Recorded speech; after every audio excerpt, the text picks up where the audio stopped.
Beautiful people, আপনাদের সাথে একটা গল্প শেয়ার করি। একটা ছেলে জঙ্গলে গিয়েছে গাছ কাটতে।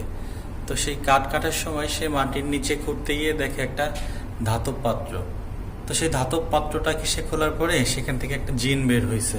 আর সেই জিনটা বলতেছে যে আমি অনেক বছর এখানে আবদ্ধ ছিলাম, আজ মুক্তি পেয়েছি।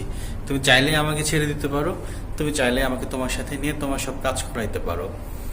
সো নর্মালি সেই ছেলেটা চাইছে যে ঠিক আছে, তাহলে আমি জিনটাকে আমার সাথে নিয়ে যাই, আমার কাজকর্মের সুবিধা হবে।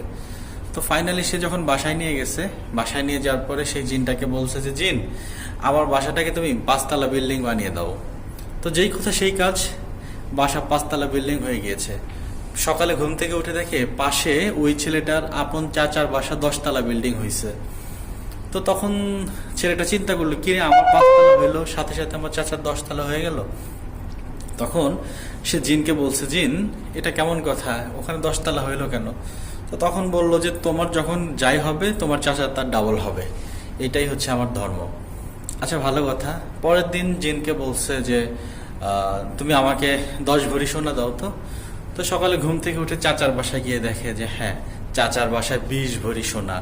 মানে তখন এই ছেলেটা হিংসায় জ্বলে পুড়ে একদম শেষ হয়ে যাচ্ছে যে কেন আমার চাচার আমার থেকে ডাবল হচ্ছে। তো ফাইনালি সে কি করছে, জিনকে বলছে, জিন, আমার এই একটা চোখ অন্ধ করে দাও, মানে কানা করে দাও, বুঝতে পারছেন তো?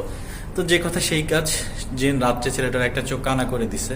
তো সেই জিন ছেলেটা এরকম এক চোখ বন্ধ নিয়ে চাচার বাসায় সকালে ঘুম থেকে উঠে গেছে, গিয়ে যে দেখে যে চাচা 2টা চোখই নষ্ট, মানে 2টা চোখই অন্ধ হয়ে গেছে, রক্ত পড়তেছে।